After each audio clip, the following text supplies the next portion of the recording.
Now we see second reaction, important reaction, nitration. तो अब हम लोग देखें नाइट्रेशन को। नाइट्रेशन का मीनिंग होता है addition of nitro group. Nitro group जुटेगा, प्रोसेस कहलाएगा नाइट्रेशन। तो नाइट्रेशन दो तरह से देखेंगे। पहले हम लोग देखते हैं जब फेनॉल को अभिक्रिया कराते हैं डाइल्यूट नाइट्रिक एसिड HNO3 से, a mixture of ortho and para nitrophenol is form. ये फेनॉल लिया, डाइल्यूट HNO3 से रिएक्ट कराया, low temperature 5 to 10 degree Celsius. तो फिर यहां HNO3, यहां देखिए अगर HNO3 है इसे आप लिख सकते हैं OH और NO2 लिख सकते हैं। क्यों? HNO2 और O3, HNO3 लिख सकते हैं। तो अब इसका OH और ऑर्थो पोजीशन से H वाटर निकल गया, H और OH वाटर निकल गया और ये नाइट्रो ग्रुप जुट गया ऑर्थो पोजीशन पर और ये बन गया ऑर्थो नाइट्रोफेनॉल। यह अत्यधिक वोलाटाइल होता है, स्टीम वोलाटाइल, वोलाटाइल वाष्पशील। इसी तरह से पारा पोजीशन से H और OH वाटर निकलेगा, नाइट्रो ग्रुप जुट जाएगा, पारा पोजीशन पर जुट गया नाइट्रो ग्रुप। अब आप कहेंगे पारा नाइट्रोफेनॉल। तो ये जो मिक्सचर बना, इस दोनों मिक्सचर को आप अलग कर सकते हैं स्टीम डिस्टिलेशन के द्वारा, क्योंकि यह ऑर्थो नाइट्रोफेनॉल अधिक वोलाटाइल होता है, मोर वोलाटाइल, स्टीम वोलाटाइल, जबकि पारा नाइट्रोफेनॉल लेस वोलाटाइल होता है। The mixture of ortho and para nitrophenol, ortho और पारा नाइट्रोफेनॉल के मिक्सचर को कैन बी सेपरेटेड, अलग किया जा सकता है बाय स्टीम डिस्टिलेशन के द्वारा। बिकॉज क्योंकि ortho isomer is much more volatile, ortho isomer अधिक वोलाटाइल, अधिक वाष्पशील होता है। क्यों? तो due to existence of intramolecular hydrogen bonding, intramolecular hydrogen bonding बनने के कारण, व्हाइल जबकि para isomer is not steam volatile, para isomer अधिक वाष्पशील नहीं होता है। क्यों?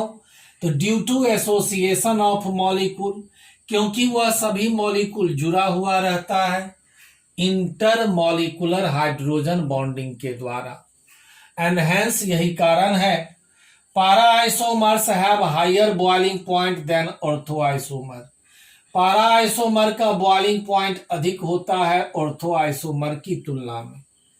चलिए ध्यान दीजिए, ये लिया बेंजीन रिंग, OH है तो फेनॉल, लगातार पोजीशन पर NO2 है, इसे आप कहेंगे ऑर्थो नाइट्रोफेनॉल। इसे क्या कहेंगे? ऑर्थो नाइट्रोफेनॉल। अब यहां oxygen minus hydrogen delta plus, oxygen और हाइड्रोजन के बीच में यहां हाइड्रोजन बॉन्ड बना और यह हाइड्रोजन बॉन्ड जब एक ही मॉलिक्यूल के अंतर्गत बने, अब आप इसे कहेंगे इंट्रामॉलिक्यूलर हाइड्रोजन बॉन्ड। तो ये इंट्रामॉलिक्यूलर हाइड्रोजन बॉन्ड बनता है ऑर्थो आइसोमर में। यही कारण है ऑर्थो आइसोमर स्टीम वोलाटाइल होता है। अब आइए इसमें देखिए, बेंजीन रिंग में OH है तो फेनॉल, पारा पोजीशन पर नाइट्रो ग्रुप है, पारा नाइट्रोफेनॉल, ये भी पारा नाइट्रोफेनॉल, ये भी पारा नाइट्रोफेनॉल, और मॉलिक्यूल ले सकते हैं। तो यहां हमने 3 मॉलिक्यूल लिया।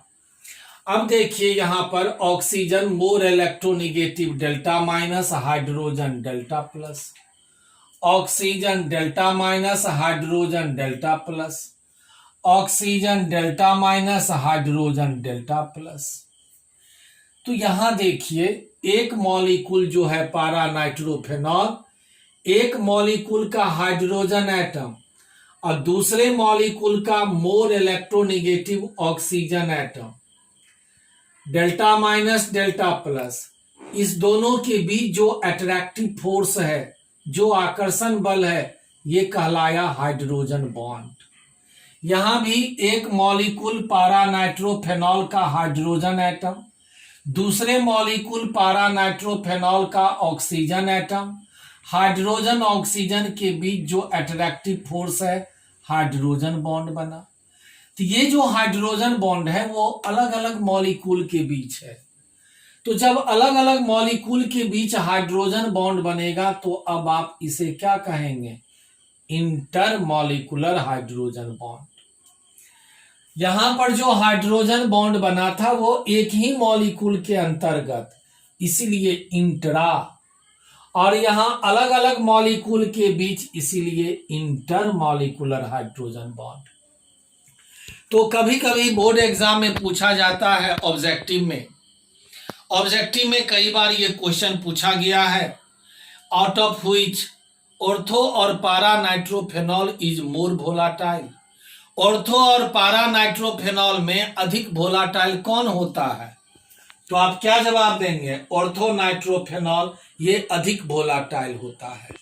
लेकिन अगर पूछा जाए क्यों अधिक वोलाटाइल होता है, तो आप जवाब देंगे चूंकि ऑर्थो में इंट्रामॉलिक्यूलर हाइड्रोजन बॉन्ड बनता है, यह अधिक वोलाटाइल होता है, जबकि पारा नाइट्रोफेनॉल में इंटरमॉलिक्यूलर हाइड्रोजन बॉन्ड बनता है, इसीलिए यह लेस वोलाटाइल, कम वाष्पशील, लेस, कम वोलाटाइल।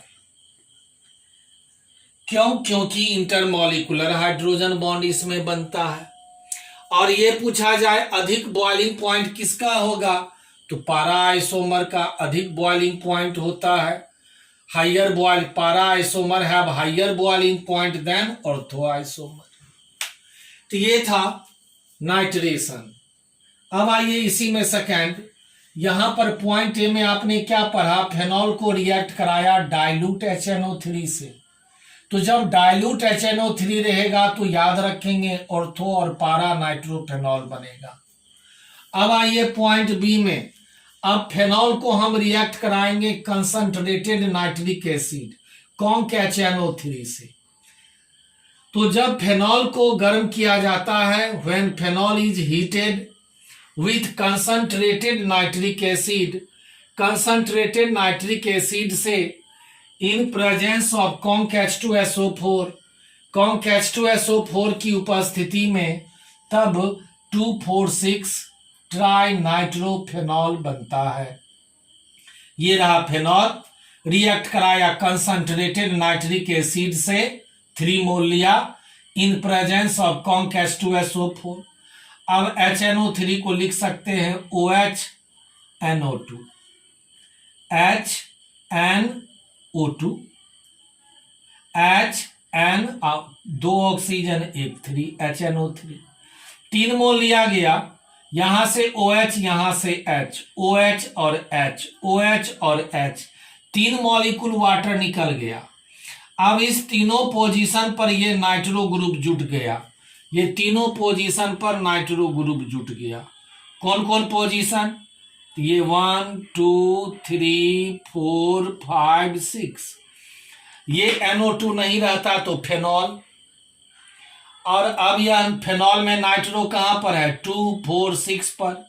अब आप कहेंगे 2 4 6 ट्राई नाइट्रोफेनॉल, इसी को कहते हैं पिक्रिक एसिड। तो इस तरह से ये सेकेंड रिएक्शन नाइट्रेशन में 2 बातें याद रखेंगे। पहली बात, जब फेनॉल को रिएक्ट कराया डाइल्यूट HNO3 से, तब ऑर्थो और पारा नाइट्रोफेनॉल बनेगा। जब इसी फेनॉल को रिएक्ट कराएंगे कॉन्क HNO3 से, तब ये बनेगा पिक्रिक एसिड। ये था सेकेंड रिएक्शन नाइट्रेशन, इसे याद रखना है, इंपॉर्टेंट है। कुछ और इंपॉर्टेंट रिएक्शन इसी में देखें।